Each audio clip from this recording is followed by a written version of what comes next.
For plebs, by plebs, dropping the Bitcoin-only signal. Pleb Underground. Welcome everyone to the Pleb Underground.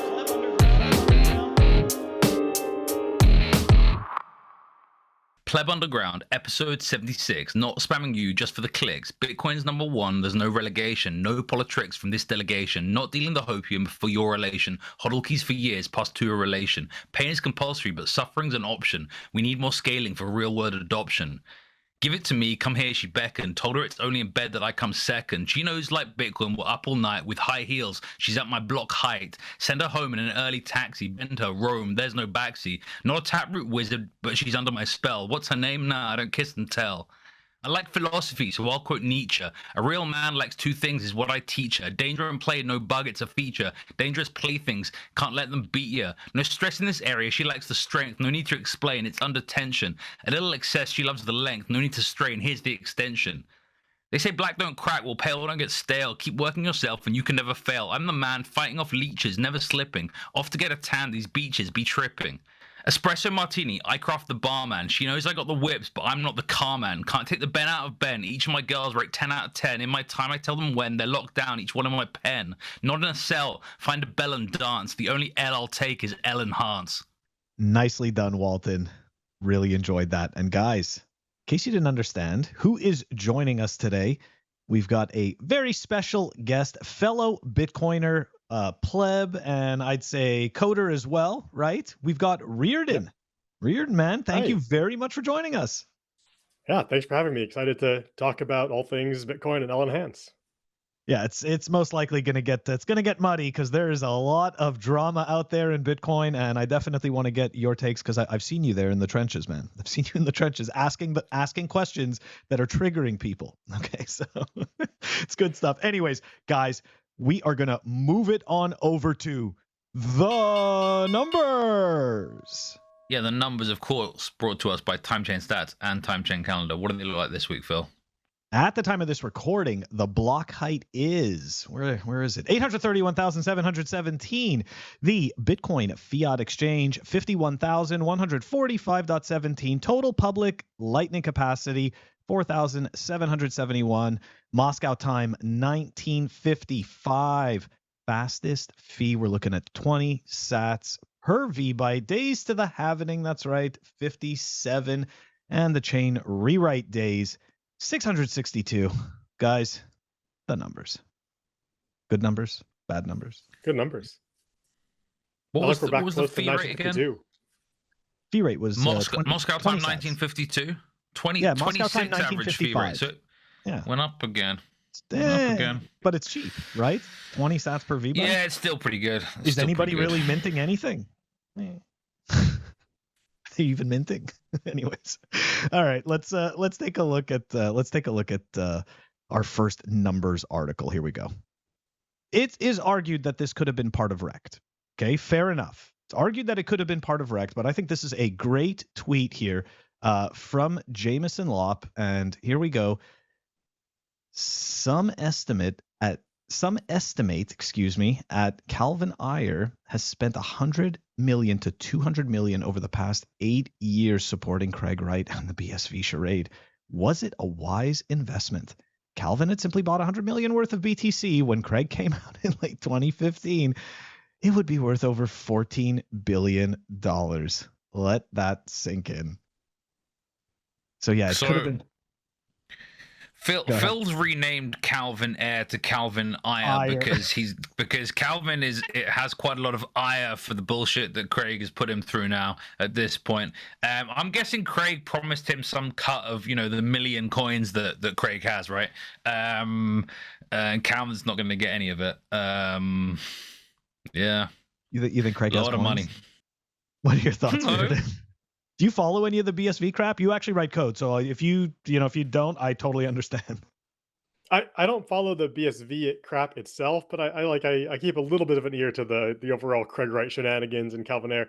I think you're right that he probably expected some cut, and the problem is that for people who are not technical, they can't tell that it's a cut of zero. they can't tell that Craig obviously has nothing. And so a small percent chance of a huge payout, that could be a rational choice for someone who doesn't know anything, which Calvin Ayre doesn't know anything. That's a very good point. Very good point. All right, moving on from there, we're going to take a look at the next one here.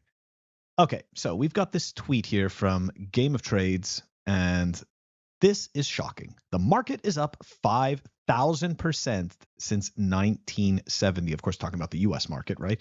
But only 500% when adjusted for inflation. I got to tell you guys, this is very bad. Now, I'm not entirely 100% sure of the accuracy of these numbers, but they do seem to make sense when you think about the purchasing power. So is this more of the fiat magic, right, that hides the theft? I think so. I think it definitely is. I mean, this is, I'm sure you guys have talked before about the Jack Bogle inventing the index fund around the time of 1971.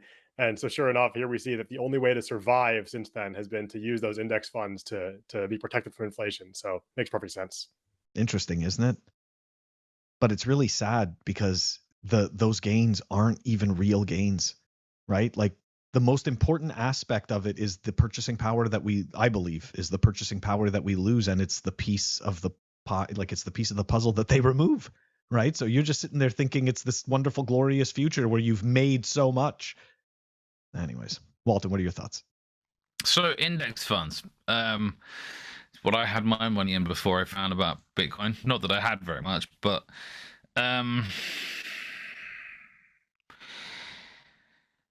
they're one of the largest stores of value for people globally because they think they get real diversification, right? A buzzword, because they're investing in many, many, many stocks, right? But what they don't understand is that a lot of equity is heavily correlated, and so actually they don't achieve real diversification, because to have real diversification you need uncorrelated assets. To add to that, because people don't have the time to choose what they invest in, everyone invests in these same index funds, and because they can't save in fiat currency, a lot of people put money into these, and so they're all they've all got too much money in, and they're actually the probably the biggest reason why essentially all equities are overvalued, which then drives a lot of CEOs all over the world to do some kind of terrible things, because if you have essentially the job of a CEO for a publicly traded company is to pump the stock price. Like they may have other roles, right? But that's ultimately their role. And I'm pretty sure all these CEOs know that the equity is overvalued, right? Their profit to earnings ratio is way higher than it should be. I got that wrong. You know what I mean? Like this like they essentially, and it leads them to cut corners, right?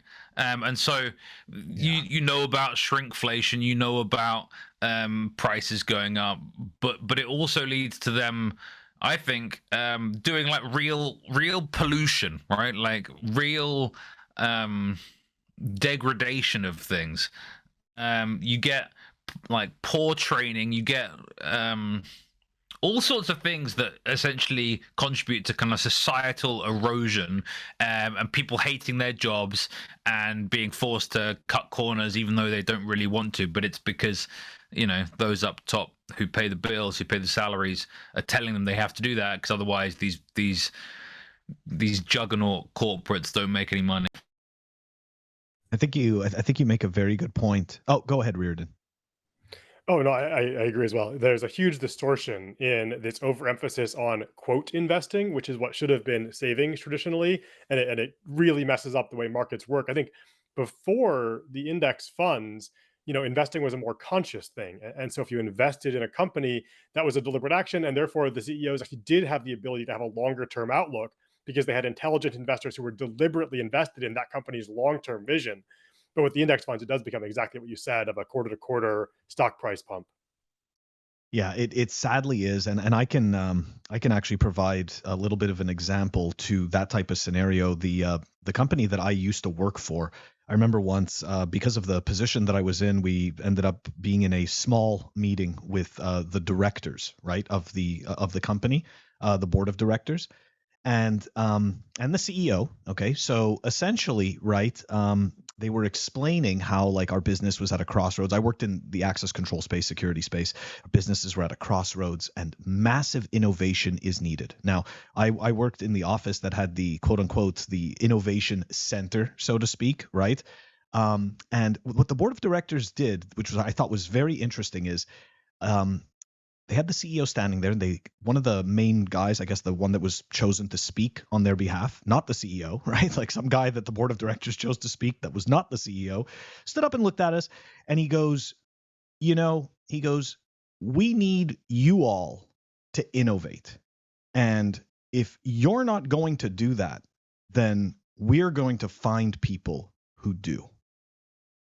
And to me, right there, that expressed exactly what Walton is talking about with the poor incentives and just these broken models and the unhappiness.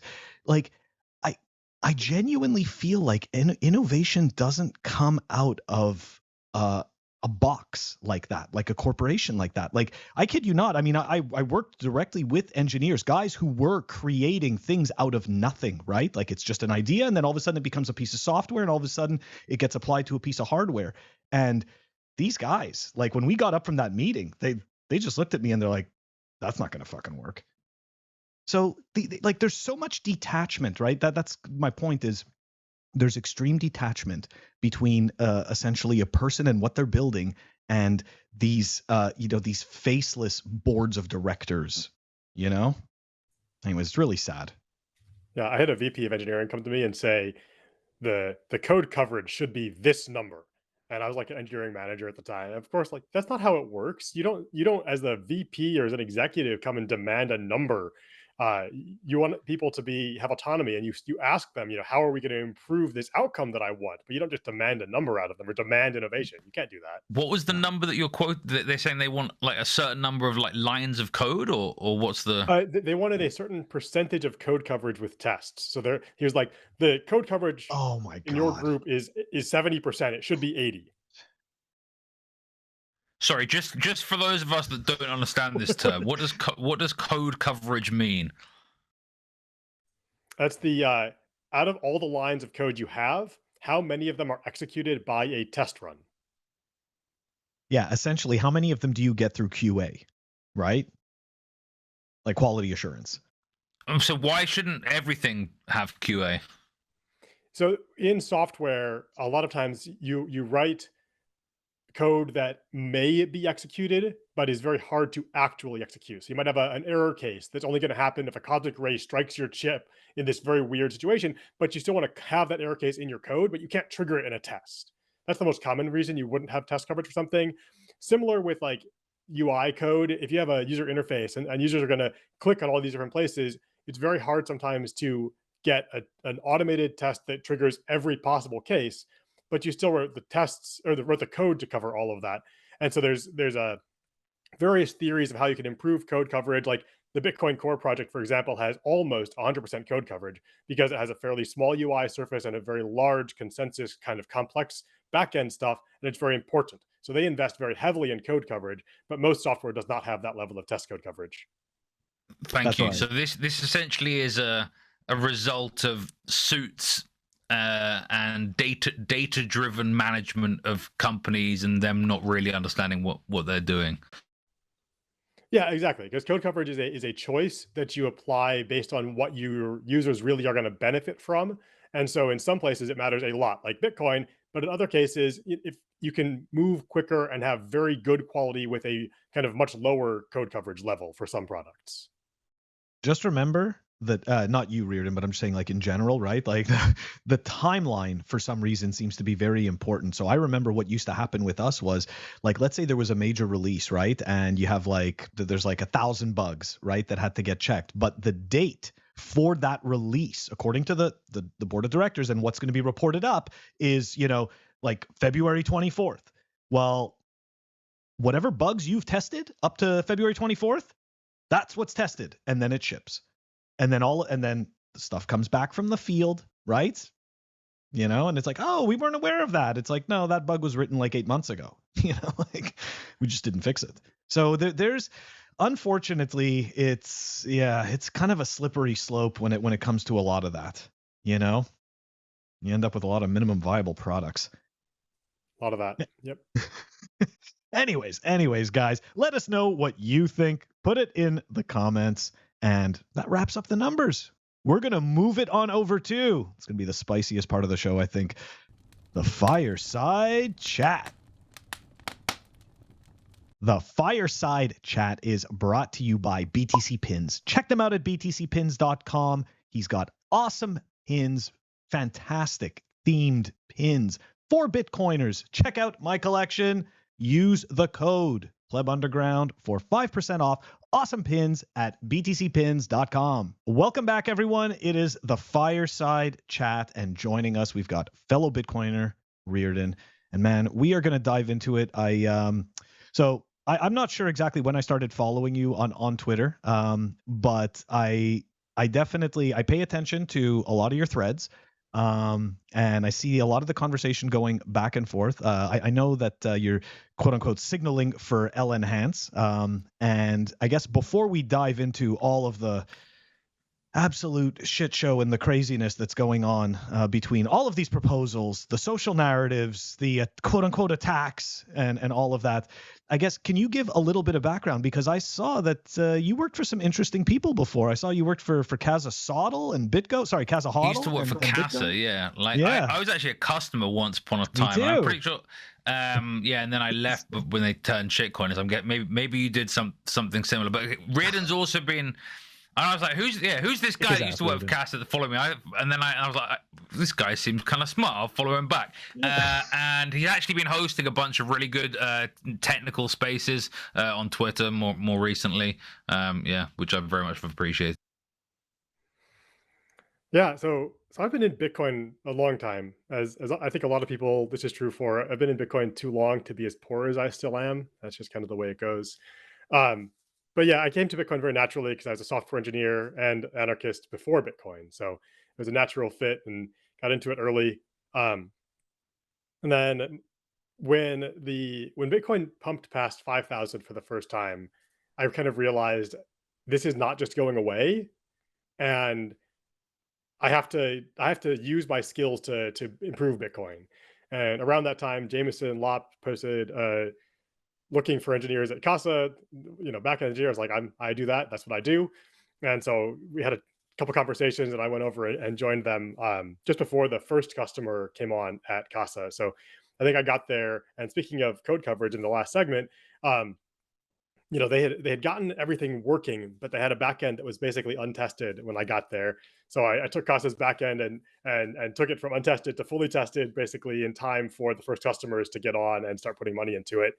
It was a lot of fun. Casa was an awesome experience. Funny story. The one time I worked on anything really shitcoin related was that we were prototyping an Ethereum single sig wallet while I was still at Casa, which we ended up abandoning at the time.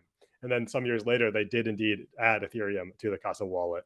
So since then, I've been doing my own hardware wallet project with a couple of guys that did not go anywhere, and then joined BitGo before now going over to Swan. I'm sorry. What was the last piece you said? Where are you now? I'm at Swan now. Okay. Wait, but I thought Swan's just marketing people. They have actual engineers that work for them. What's going on? Yeah. I love that question. And it's funny because I to be factual, I actually took a brief dalliance between BitGo and Swan at this little tiny startup. And that was, I didn't apply at Swan because I wasn't positive they were kind of a serious enough engineering company. And then while I was doing this brief dalliance, what's that? No, Walton said you heard it here first. Sorry, go on. Yeah, absolutely. So while I was doing that, they hired some really serious engineering talent. And I took a second look and realized that behind all that marketing fluff, they already had some really great engineers and they'd hired some additional really great engineering talent recently. And it really changed my view on Swan. So I think Swan is a company that started out marketing focused and Mhm. has grown more and more engineering focused over the years, and right now I would say is really putting down some good code. I will say this. I was actually I was pretty impressed that they purchased the Spectre the Spectre desktop team. Right. I think that that product is amazing. I mean I have Spectre running on my node, but I also have the Spectre do-it-yourself hardware wallet, which I know like I don't think there really is much going on with that thing anymore, but I think it is super cool. I personally loved the fact that it has those security cards as an extra layer of protection and the touch screen. I mean, that thing, I think that thing could have given some other Ben hardware wallets a run Kaufman, for their money. Yeah. Ben Kaufman, who I think Yeah. was with them before, Yes. has I think just recently joined. I'm trying to think what they're called now. They used to be called Hexa Wallet. And Ben Kaufman's joined them as like the, I don't know, like lead engineer or something like that, and he's going to be doing, I think both software and signing device consulting for them. So we're gonna go back to let's talk about L-Enhance. Now, from what I understood, CTV and L-Enhance go hand in hand. Or CTV is one part of L-Enhance. Yeah. Like L-Enhance also has, is it School us. wait, what's it called? CSFS? Check Yeah, safe yeah, from exactly. See how we stack. sound? School us. Yeah. So L-Enhance, the thought behind combining some things was that CTV on its own is great and useful, but it's useful in a narrow area, which is on-chain UTXO sharing. It doesn't itself do much to help with Lightning itself.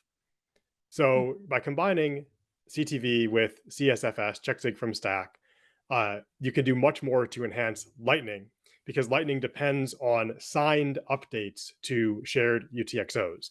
So checksig from stack lets you sign your templates for check template verify and then use those in Lightning. So that's where the combination of opcodes came in. And then in a shit posting group that I'm in, I was asking for names for this combination of things, and this guy, me Brain on Twitter, Of course. suggested Ellen Love Wait, Hands. Brian. Brian came up with this? Yeah, that guy. That's awesome. I'm impressed. I'm not surprised, actually. In all fairness, I'm not really surprised. But continue. This is a great story. Yeah, so I kind of sat on that for a little bit, and because I was working on writing the pull request for Bitcoin Core to combine these three opcodes together, I was dealing with this really long name, CTV CSFS IK, like it was terrible, right? So once I had the And not name, I slept on catchy. it for a day or two. Yeah, and then I was like, no, we're going with it. We're going with L-Enhance. And the longer it's had that name, the more truthful I think it is. Because at first I was looking at Arc as a separate thing from Lightning. But even if you ask Barack, Arc was built originally based on the want to build a better Lightning wallet. And so CTV can enable things like Arc, and those let you tie in to the Lightning network in a more user-friendly way.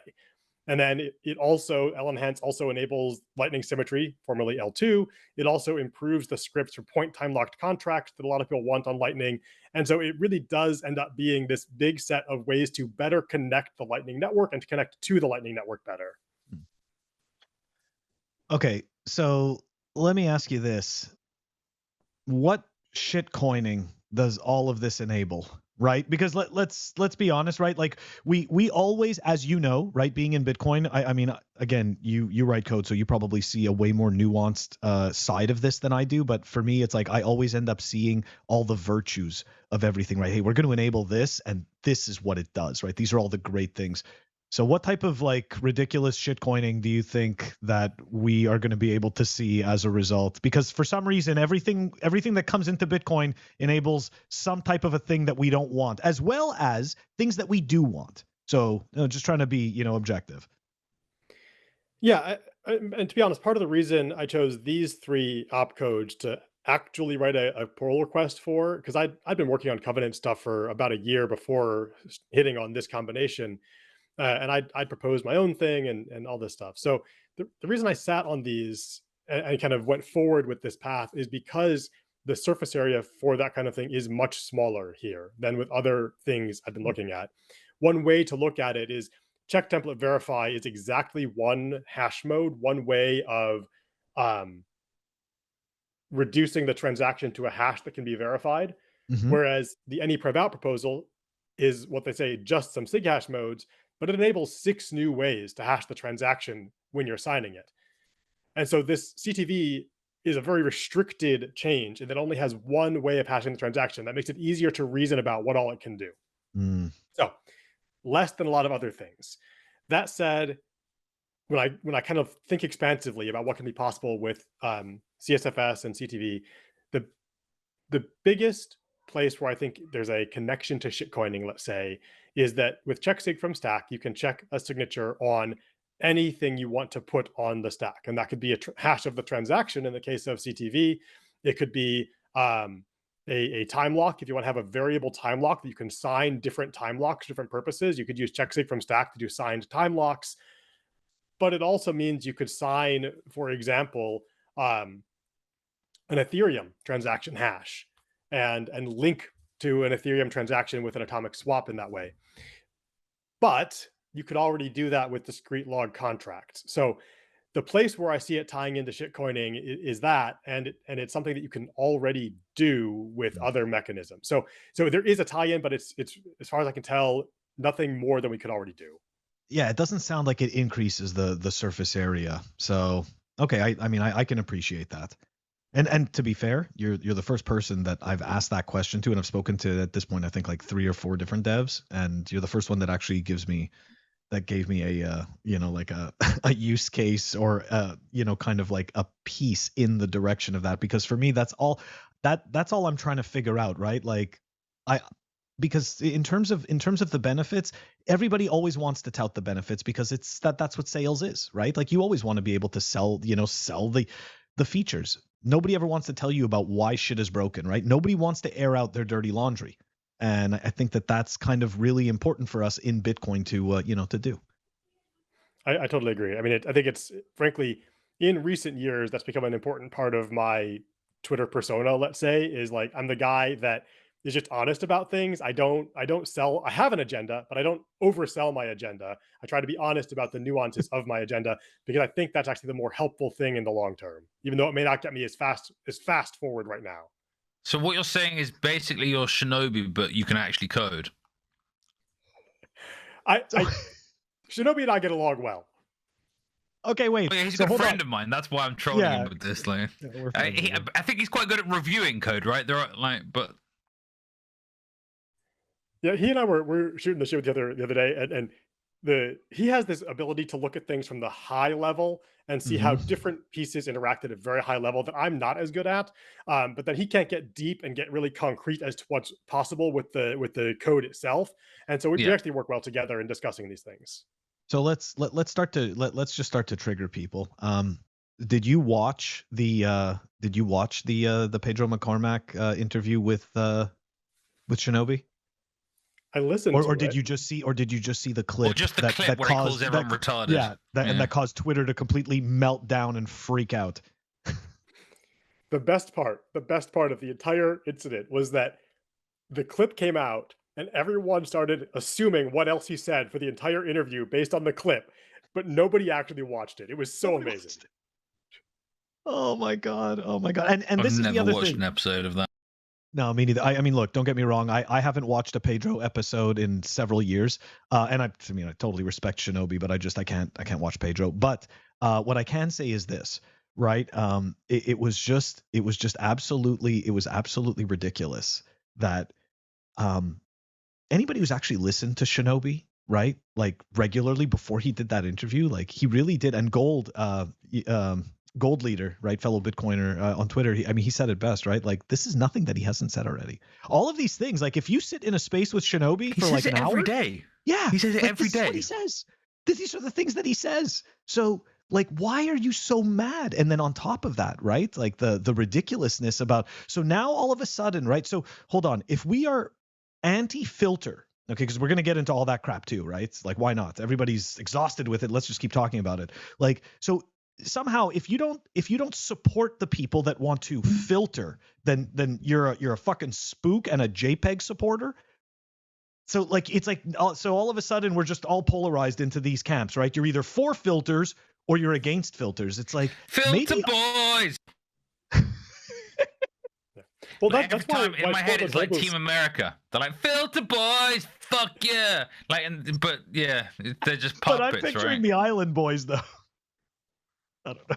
Anyway, sorry, go I ahead. think Portland Huddle's work is so important because Portland Huddle was like a lightweight hero for the filter boys for a while there, because he was working on reducing the UTXO set, which is cool work he's doing, and it may go into Bitcoin Core at some point. So he was Did like you a see what he lightweight did for hero. Marathon? Yeah, well, then he does what he did for we're gonna get Marathon, into that, and yeah. it goes kaboom.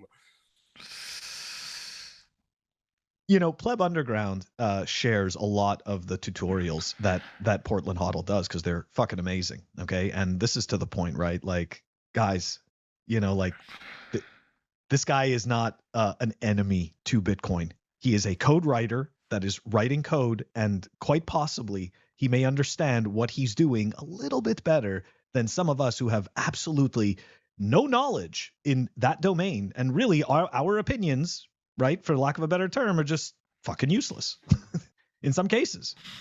And I think people can't accept that.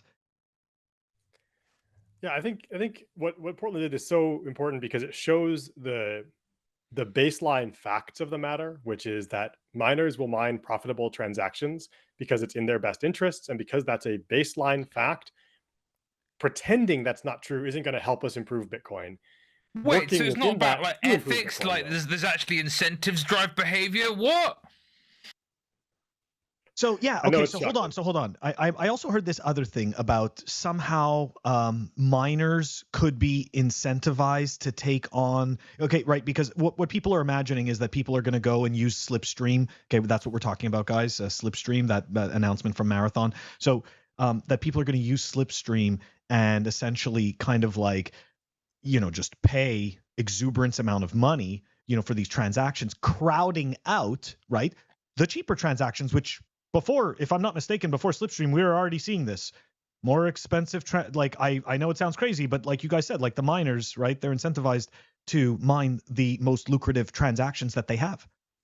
So I don't understand how people would think that somehow the incentive would go to start to mine cheaper transactions. Like, I don't get it. Like, and then I'm hearing this piece about possible, you know, people just miners virtue signaling, right? Like, you know, so I'll mine the cheaper transactions because I'm trying to do right by the little guy. I don't know. I don't know. But if I buy Phil, that you don't narrative. get it. The miners don't I don't run get it. Bitcoin. The nodes run Bitcoin. And if you know, if the users you know, don't want the miners to do that, then the miners aren't going to do that. Yeah, if all of the users don't want that, maybe, but that's not how this works. This isn't a democracy. Well, I was saying on Twitter yesterday, you know, it's the nodes run Bitcoin, not the miners, because of consensus. And so I absolutely, if the filter team or whatever you want to call them have a great consensus change that's gonna improve the lot of Bitcoin plebs everywhere, and keep transaction fees down, and maybe make block space more efficient, or make it more expensive to do certain things that might be non-preferable on Bitcoin, fine, let's do a consensus change, because that's how we control the miners. That's how we maintain the Bitcoin network's important abilities, is through consensus. So let's do it. Yeah. It's getting crazy out there. Oh, I wanted to say one last thing about Slipstream, because the one distortion that is, I think, really important to be aware of here is that if Slipstream becomes popular and Marathon gets most of the transactions they mine, let's say from Slipstream and not from the mempool, or from the distributed mempools around the world, if that happens, that's a really bad thing, because now when I want to make a transaction, I don't know what fee to pay, because I don't know what's out there. And so it's a really bad thing if Marathon becomes incentivized to get a lot of transactions through Slipstream. So I think it's very important that we, as the Bitcoin users in the world, ensure that miners get most of their transactions from the relay network, so we know what fee to pay. There's already a little bit of that, right? There's already a little bit Absolutely. of that, but I agree. You don't want like a fragmented fee market, essentially. I mean, I was also just thinking this, right, as well. I mean, it would seem obvious that other mining, right, like that other essentially mining companies would start to do the same thing and leverage the same type of technology as Slipstream, right? Because it's competition. You know, like why should Marathon be the only one that gets to have these that gets to have these types of transactions, or these lucrative transactions? Other miners are obviously going to want those transactions as well. So now, does that tamper with the miners' incentives? It absolutely does. Now we have this Right? situation of you can have kind of paid order flow, like the bad thing that we had in So a second TradFi order book? when Citadel was buying the order flow from Robinhood to front run Robinhood users, right? That's now coming to Bitcoin with Slipstream, and we don't want that. But I'm glad it's there because it makes it very clear that preserving the open relay of Bitcoin is extremely important, and that trying to filter it beyond consensus is harmful to Bitcoin, actively harmful. Can you tell that guy, Chris? Like, please, like, I'm fed up of hearing about filters. Like, and it's, but you guys talk don't about know filters. that that's what's going to happen. Like, just like, there's just a lack of thinking of like the second order effects from the filter boys. Like, it's exhausting. Okay, let me ask you. Last question before we move on to the next section. Yeah. What do you say to the people that to the Ossify gang? Are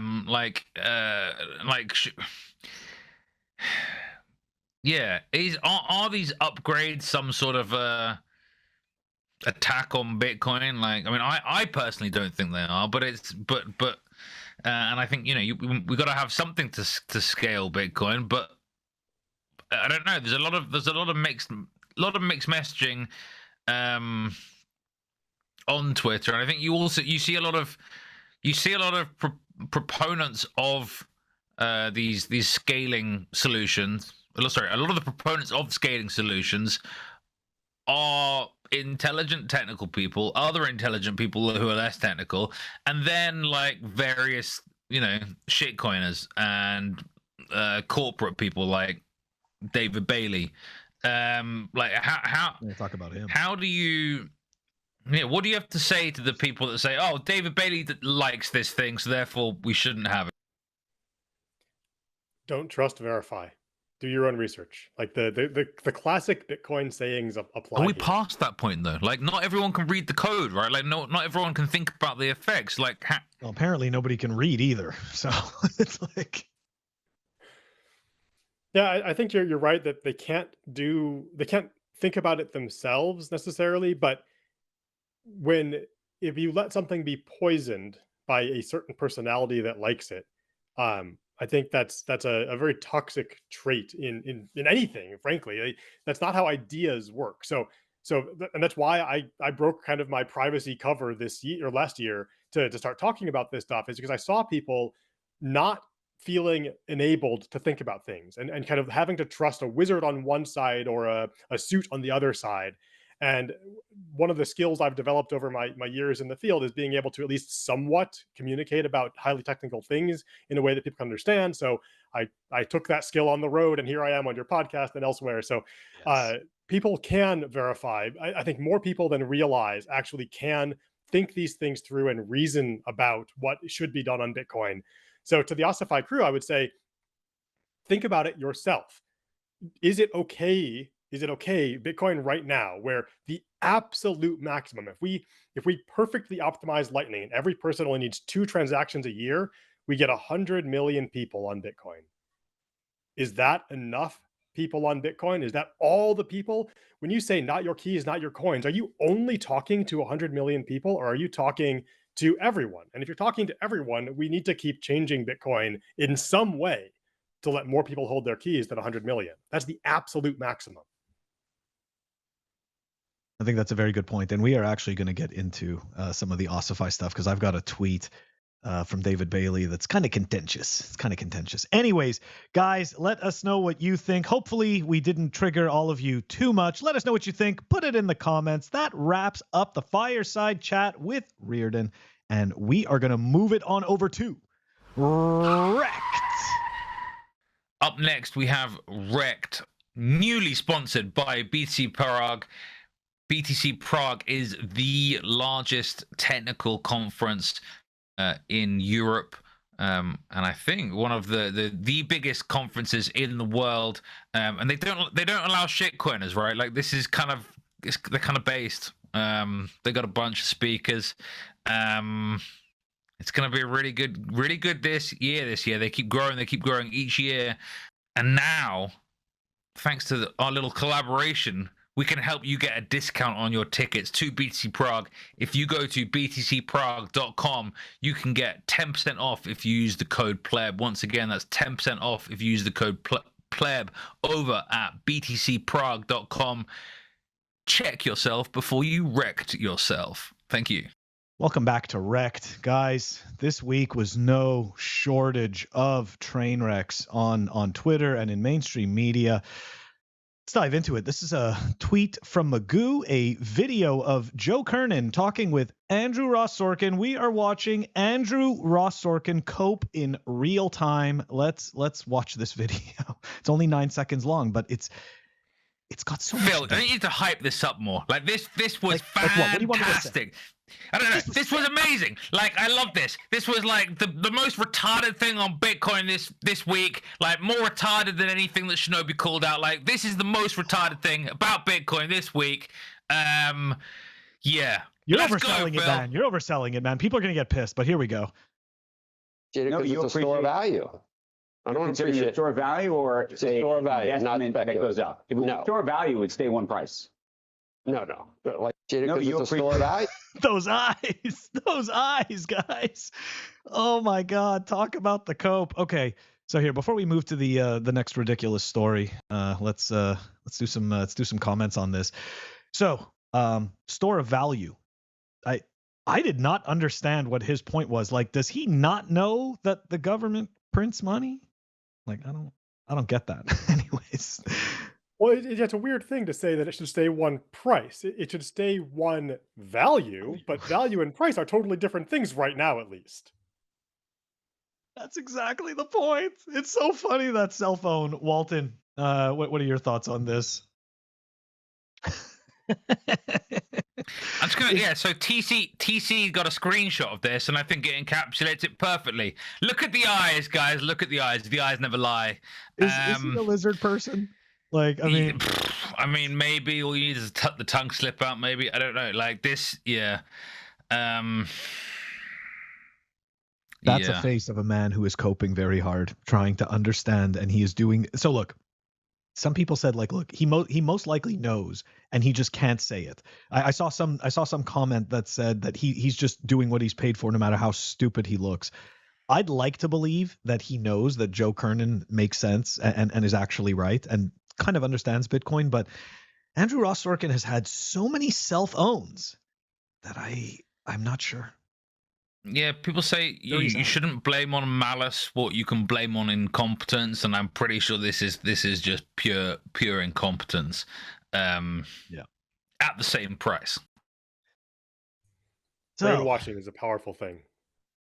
Exactly. But speaking about incompetence, malice, let's take a look at the next story here. I don't know if anybody else saw this ridiculous tweet, okay? But I thought that this was a pretty insane self-own. So here we go. This is from Vitalik. And honestly, I'm about 3x less confident in the simplify L1, even at the expense of more complicated L2's concept, than I was 5 years ago. The challenge is that when you can trade off between L1 bug risk and L2 bug risk, it's not actually clear that the latter is better. And this is to me where the cell phone takes place. If you have an L1 consensus failure, stuff breaks, core devs scramble for a day, but eventually things are all right again. With an L2 bug, people could permanently lose lots of money. Now, I I may not understand this, okay, and I have no problem, admitting that I'm a retard in many instances.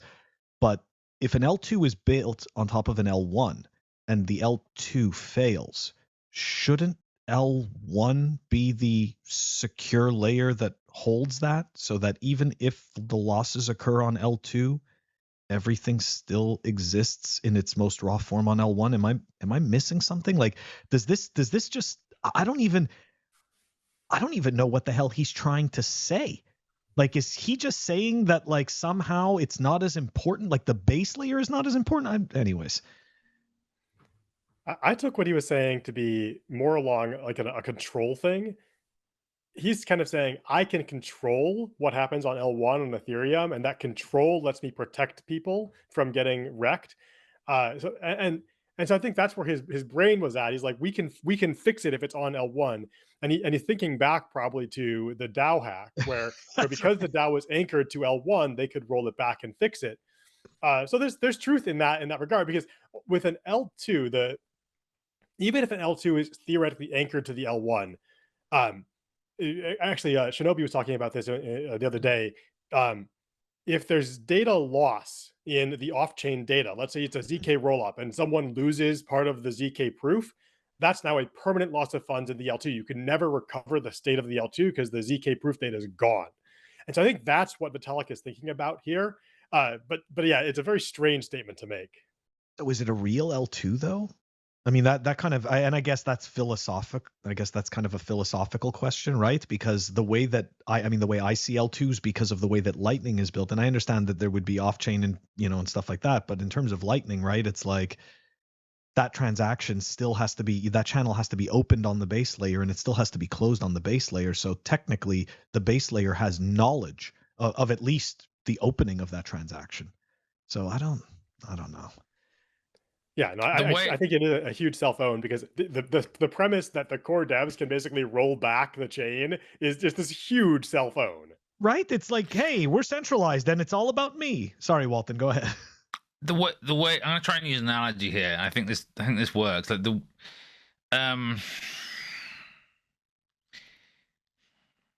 if you imagine that these layers in the shitcoin world are essentially like condoms, right? And Vitalik's like, he's like, okay, so we got one layer, but they've got as everyone knows, Ethereum's got a bunch of holes in it, right? And so like, they can still like really fuck you even with one layer, but if other people put other layers on top, they can't fuck you as much. And I think that's what he's saying. He's like, yeah, it's they just want to fuck you. They just want to like, yeah, it's that simple. Yeah, I think so. All right, we're gonna move on to our last story for REKT. Here we go. Yeah, this is where, again, we're bringing in some spice. We're bringing some spice to REKT. So this is a tweet from, well, it's actually a retweet from Hodl Alabama Ghost. And here we go. I don't care if CTV is actually needed. I'll fight to the death against Changed Forever because of tweets like this, right? We were talking about ossify before, and that's what he says. Now, again, that's not actually the REKT part, believe it or not. And again, people can, that could be a matter of opinion. For me, it's more about this tweet that David Bailey put out, and let me just read the whole thing. The current culture war isn't about ordinals or spam or shitcoins. It's about distilling and harmonizing a shared vision for Bitcoin. Where are we now, and where do we want to go? Are we digital gold coexisting with fiat, or are we permissionless value obsoleting fiat? If latter, change will be necessary. I'm okay with that. I get that.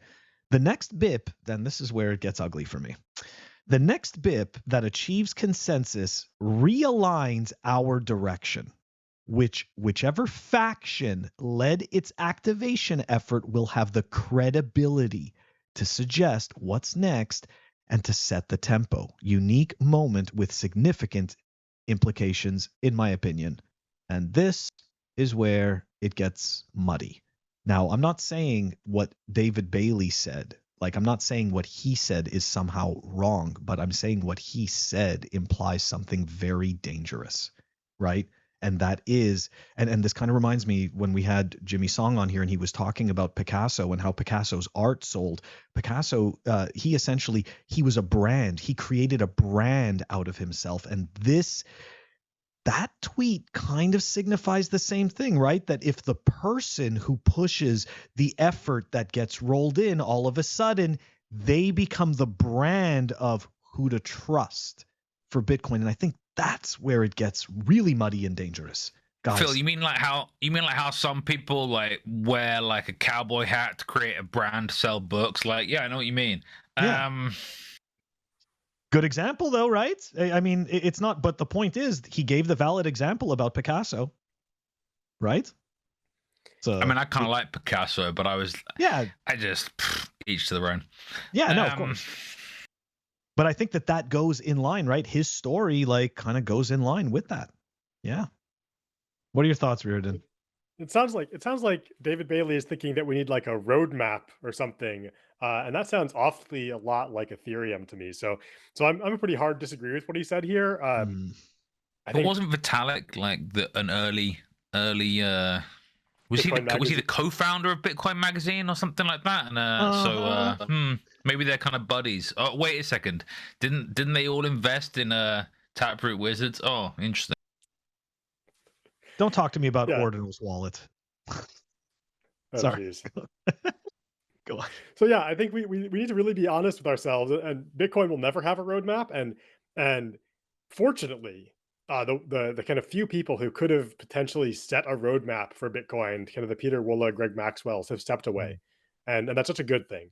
You know, even if let's say that my efforts to get L-Enhance activated work, the great thing about that is that that's a personal pet project of mine, that I care about getting more plebs their own keys, and I'm not going to keep pushing for the next change. So if I get the next change in, that's certainly not going to be a roadmap based on what I think. Thank goodness. So I don't think that's going to happen. I think that's true of the other people that have changes they want to make too. Everyone has, and that's the way Bitcoin should be, right? Everyone has their own thing they're working on. They push their own thing for their own reasons, and the rest of the community decides whether that thing is something they want to bring in or not.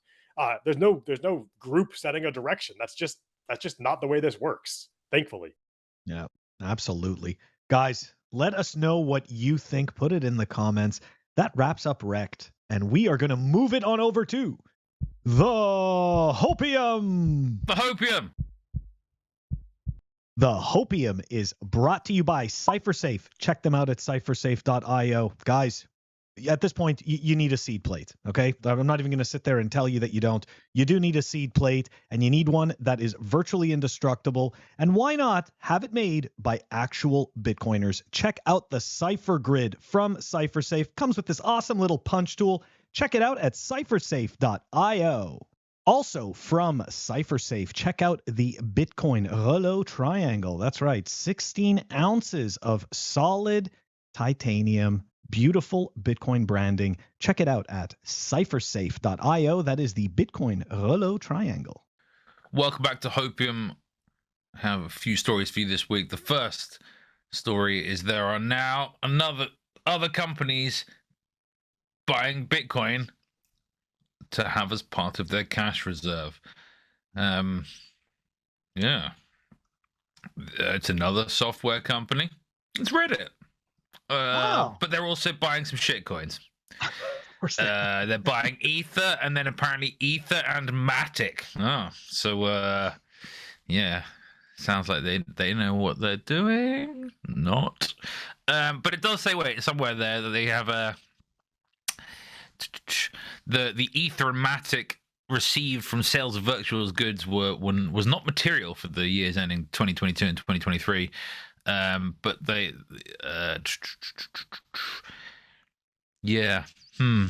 interesting.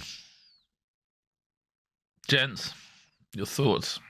Reddit's gotten to be such a kind of shit company over the years. It's weird that they're the next one to put Bitcoin on the balance sheet, because I forget when they I don't think it's that weird. I can make the connection for you. Like, so basically, the founder of Reddit, who I think is still a major shareholder, is it Alexis Ohanian or something like that?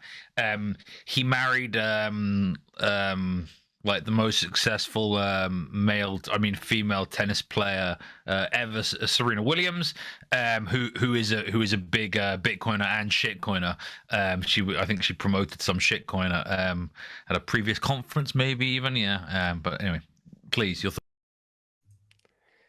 But yeah, it is cool to see though. I mean, I think every company is going to do this at some point. It's the obvious way to hedge. Companies are already very comfortable with foreign currency hedges, and as the accounting rules get easier on Bitcoin, it's an obvious move for a lot of companies.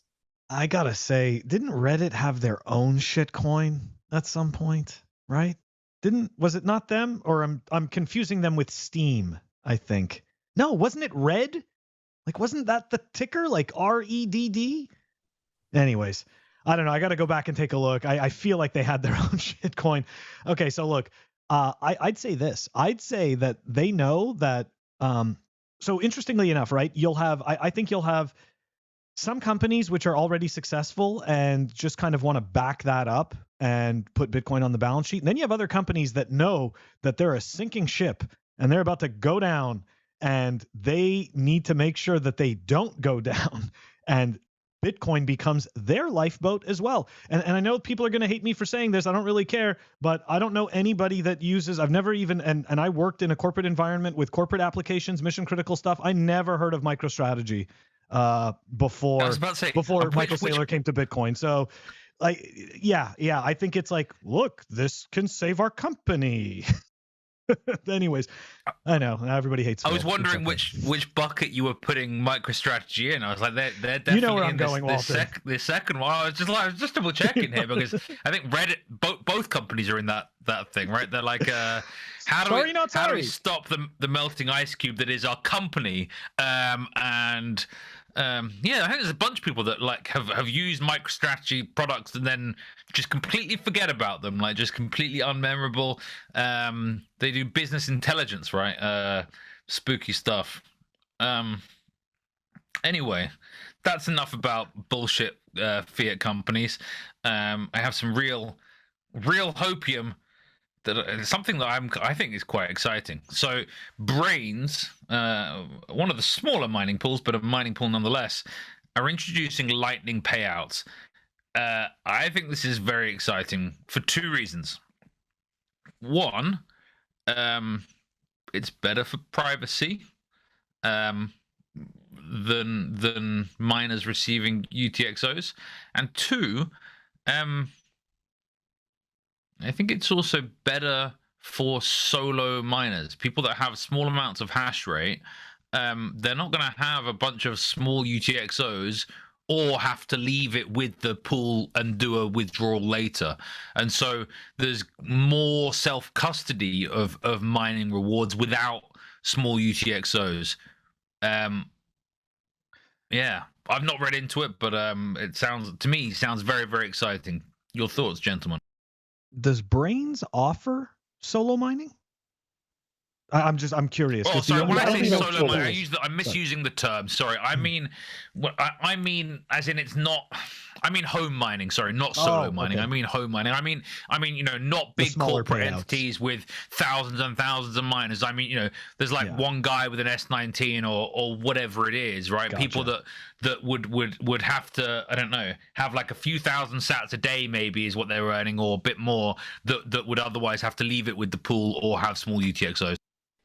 I think this is great. And, it's funny. I've had a lot of conflict with the ocean mining team recently. I'm going to say their name because a lot of what they set out to do is so important. And I want desperately for Ocean to succeed in getting Stratum V2 out there and getting immediate miner payouts out there and getting lightning payouts out there. These are all things they said they were going to do up front. And then a bunch of the people that work there have gone down this very strange path of focusing on something else other than all the important stuff they're doing. So I'm glad Brains is doing this. I hope it pushes Ocean and others to do it as well. It's an important part of Bitcoin's mining decentralization. Yeah, I think that's a good point. And I can just not necessarily add to it, but adjacently, right? I've heard some pleb miners essentially explain that like they're not, for whatever reason, they're not interested in lightning payouts. Which I don't understand. Like, why would you, like, who cares, right? Like, somebody just offered you a new way to get paid and it's going to cost less. Like that's not something to be against. I feel like, I don't know. For me, it's like one of those things, like, I learned this a while ago. Like, when you have some type of a discussion or an issue or something, is this the hill you want to die on? And if the answer is no, then that's it. To me, like, that's the end of the story. Like, this is not a hill I'm willing to die on, and I just don't get. And you hate lightning, Phil. And you hate lightning, like do I? Do I hate lightning?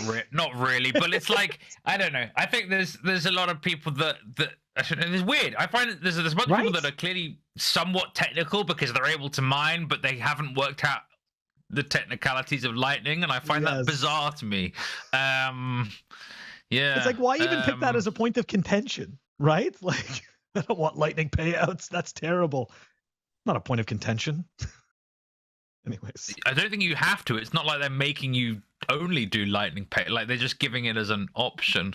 Yeah, that's the strange one. I think would be really interesting with this lightning payouts becoming more common is the mining pools are going to have channels open to facilitate this because they mostly pay out, right? They mine and then they pay out. So they're going to be burning down their outbound liquidity when they do this. And so I'd be very interested to see if they're going to find Lightning channel partners that will let them open a channel with them from the Coinbase, a channel that's not valid immediately, but becomes valid 100 blocks later from the Coinbase. And that'd be a very cool thing to see. Like that'd be real innovation in Bitcoin. Sorry, you got the light bulb going on, and then all of a sudden it became the Homer meme with the monkey just hitting the symbols together. I mean, the point is that's like, so interesting, point. And then boom, I was like, God. You know, apparently, like if they activated CTV, they might be able to do like channel factories from that, right? They could open all these channels in one go. But just a quick query on this. My understanding is that there's a bunch of mining pools that actually just kind of pay out essentially from their reserves, and then they top up at various points. I don't know if Brains is in that category. Whereas like I think some pools only pay out like when they actually hit blocks. Yeah. Is that right? Yeah, most pools pay out from a reserve. That's right. And actually, in a previous life, I've helped facilitate that, where they hold coins that have been mined in an account that is kind of separate, and they can, in some cases, borrow against those coins they have already mined but are not mature yet. So there's all these things they do to kind of smooth out the payouts, and then also to protect themselves on the backside of that with loans and stuff. So I'm thinking with that comment you made about the outbound liquidity, right? Since it's constantly draining, what it kind of got me thinking of is maybe that kind of, because they enable these types of payments and because the frequency at which those the outbound liquidity drains, maybe it prompts innovation in that part of the user, like in that part of the UX, right? Like I do find that part of Lightning is a bit clunky, right? Because how do you replenish your Lightning channel? If I'm not mistaken, the only way right now is looping in, if I'm not mistaken. So, and that's not really obvious to the average person. So I think that this might be kind of one of those submarine pushes. swaps. Sorry, submarine swaps as well? You can do submarine swaps, which is like doing a private like loop in, if you will, Okay. right? Like you can send your buddy some funds on chain, and then also send him a Lightning invoice. It's not a trustless way of doing it, but it is another way that you can do it. Oh yeah. Yeah, and then there's a peer swap where you can do that, but with just your immediate peer. So you don't push liquidity around the whole network. You only push it between you and your immediate peer. That's kind of what I mean. Yeah, really. Yeah, so I think maybe that kind of helps push it. Sorry, go ahead, Walton. Oh, that's it. I have one final story, and to me it's Hopium because it's the mainstream media asking very important people about Bitcoin. And of course, Bitcoin can't be trumped, so what am I showing you? Well, I'm showing you a Fox reporter asking the real Donald Trump about Bitcoin. China obviously has its own push in the Chinese digital currency. But isn't the next logical step for you to embrace Bitcoin? Because Bitcoin obviously is decentralized. The government can't get its hands on it. What about Bitcoin and all the young people, including African Americans, who are very interested in it? Well, a lot of people are doing it. I always liked one currency. I call it a currency. I like the dollar. But a lot of people are doing it. And frankly, it's taken a life of its own. You probably have to do some regulation, as you know. But many people are embracing it. And more I'm seeing people wanting to pay Bitcoin. And you're seeing something that's interesting. So I can live with it one way or the other. I've always liked one really powerful thing, and that's called the dollar. Yeah.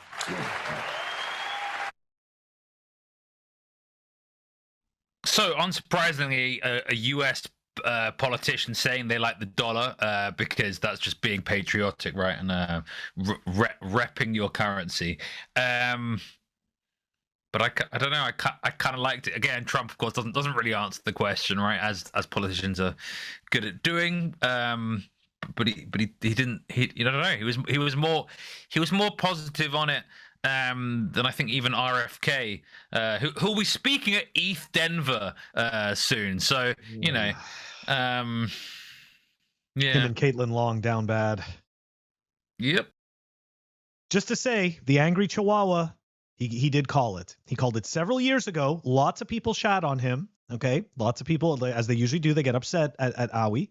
Okay. But truth is, he was right. So just saying that. But look, going back to your the piece about Trump, that is, I think, the closest form to an endorsement you can get from him. He's not going to lie. He is a dollar maxi. Right, like that's like to him, like that's not going to change. He's a real estate maxi. Yeah, he's a real estate maxi, right? Like, and actually, for him not to say, "Oh, well, it's not bricks and mortar," or something, like, he didn't even talk about real estate.